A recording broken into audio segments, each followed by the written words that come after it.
starters scored double digits and their bench scored 31-6. That sounds like the Lakers a little bit there, Rick. Our bench not doing very well. Correct. At all. But we'll be all right. So, Paul, is this series over with, done, finished? Man, I truly believe that the Clippers, with a healthy Kawhi, which he's been healthy, with James Harden, are the team to beat. They're deeper. They're well coached by Tyronn Lue. See, this is what happens, Key, when you fire your coach a week before the playoffs. Like, I didn't get that move. You know, you're making a serious run. You got the MVP, two-time MVP of the league, and you fire your coach a week before the playoffs. That's what this looks like.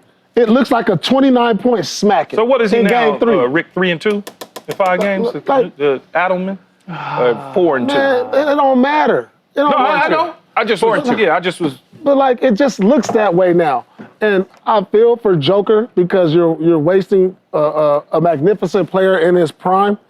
But this is the Clippers series to lose. They look like, with a healthy Kawhi, they look like a whole nother team. Now, I give a lot of credit to James Harden now because throughout most of the season, he didn't have Kawhi. And I thought when they traded Paul George and Kawhi was going to be out more than half the season, I was like, this Clipper team is probably going to sink.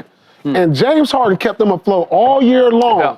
All year long, he became an all-star, and he's probably going to be an all-NBA player. And then Kawhi comes back. Now you're looking at this Clipper team like, hold on. Is this a contender? Is this the team? I thought the window closed. I really did thought the window closed. When you trade off Paul George and say, no, we don't want to give you that money. We're going to go with James and Kawhi. You know, I thought they took 2 steps back to take 2 forward. And look at them now. Because what I'm seeing from the Thunder, yeah, they came back from 29 down, but Ja Morant got hurt. If they have to see the Clippers, it might be another exit for the Thunder this year. You know, Rick, I'm a Laker fan through and through, but I support Clipper guys that I know that's from Southern California. Now you support Clippers. Clipper guys. I didn't say Clippers. I said Clipper guys. They're still Clippers. They wear No. But here's what I'm gonna say. Here we go. I do believe. Here we go. I do believe it's over with. Today, No. Don't jump on the bandwagon now. Come on, Paul, stop it. Would never. You're gonna make me call Clipper Daryl. Man, you can call Clipper Daryl all day long. You're gonna make me call Clipper Daryl. What I was gonna say is, we need to check his phone. He might have kept Clipper Daryl in there. I probably do, but here's what I'm gonna say though, Rick. It's interesting because Paul mentioned James Harden. So about I don't know, probably 3 months ago, I ran into James. So we was talking. We had about a 20-minute conversation just talking. Where was y'all at the hookah lounge? Did you? No, stop. Outside the Fairmont? I'm not going to speak up on all that. But so at the end of the day, though, Rick, we had about a 20-minute conversation.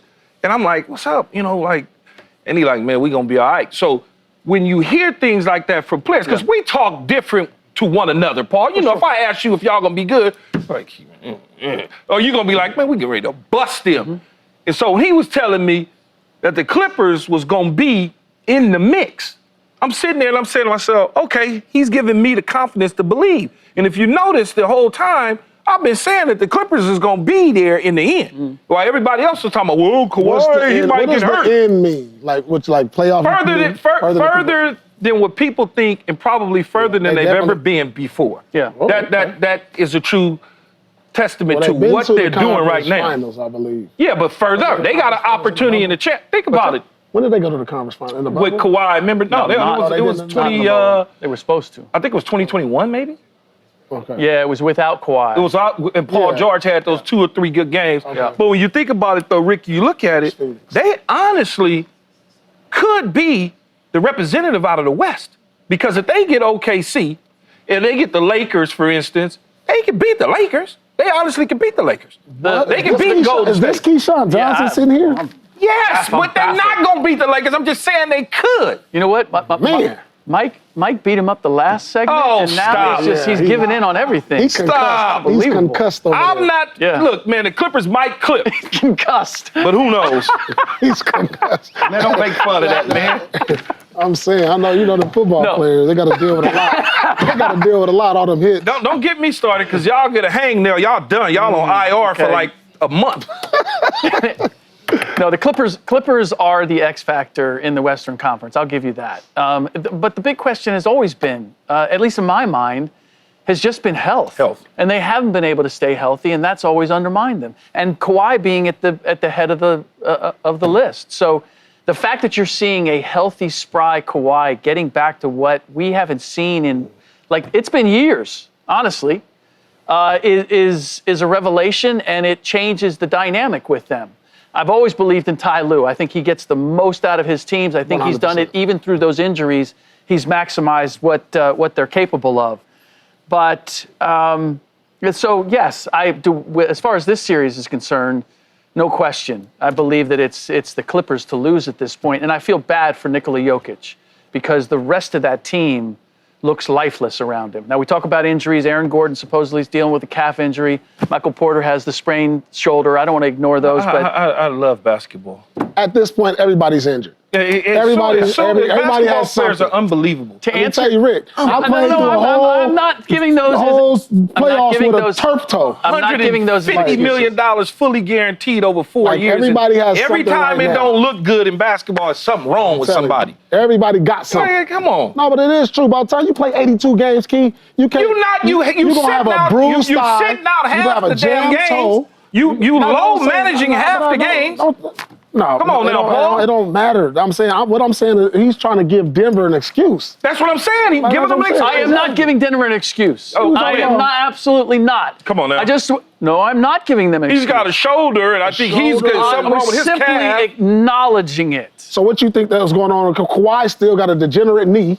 Yeah, still going out there. You think Steph's wrist is just great? All right. Like, here, the bottom line is, to answer your question about Mike Malone, they fired him because the front office felt that the players were tired of Mike Malone and that this would give them a boost. Now they just look tired, other than Nikola Jokić, because Nikola Jokić was the one guy who wasn't tired of Mike Malone, and he's continued to play at a high level. Did they get a boost by hiring and getting rid of him? Did they get a boost? A little bit of See, this is what I don't understand. They won their last 3 games. They were 8-11 going into that last little stretch. See, I hear you what you're saying. But that was never going to change their seeding, Keith, whether they won or lost them.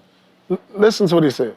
He said the players were tired of Mike Malone, but you said Joker could deal with it. Was the exception. Was the exception. See, right here in a players league that we play in, Joker's the franchise player. He should have been consulted. If he's your MVP, if you build everything around him, who cares what all these other guys, Jamal Murray, Jr., Aaron Gordon, or whoever, is not dealing with him. So, this don't make no sense to me because... Make it make sense? Yeah, this is the guy. He's the guy. Now, every time we hear a hiring or a firing, we're always saying, I know that he was consulted by LeBron, or I know he was consulted by more than that. KD. Like they were behind it. More than, the guys who are consulted by, when Doc Rivers, I know Antetokounmpo probably had some say in that, right? No, I get it. Yeah. So, why doesn't Joker have a say in this? What makes me believe it was something deeper than that. It couldn't have been just the players were tired of him, because if the one player's not tired of him, he gonna be there. Well, no, there was more. There was the fact that Mike Malone and the GM Calvin Booth didn't speak, and that there were opposing sides within the organization, and they felt like the entire franchise was toxic. And so they're like, you know what? We still think we're good enough to maybe do something this year, and the West looks wide open. Maybe if we make a change, that'll get us a boost. But they were basically, this was a Hail Mary, a desperation move, because they felt like we're moving in one direction. It's not going to get better if we stay with the status quo. So let's see if this changes things. And the reality is it didn't. And I would say that is less on the Denver Nuggets as much as it is on the Los Angeles Clippers. I don't know that the Denver Nuggets are playing appreciably different now. I think they've run up against a Clippers team that is simply from top to bottom a better team. I'm so glad, Paul, that you admitted to help making certain decisions in the NBA when certain things happen and players are moved and coaches are fired. I know where you're going with this. But I'm going to leave that alone. Chill out. No, I ain't chilling out. You pick it. I get it. I mean, you got, No, when new ownership come in. I didn't say Hey, what about this? Look at this. You and Clipper Darryl. Look at this. There you go. Y'all don't stop. Subscribe here to get the latest from Speak, and go watch a few segments from our other shows on FS1.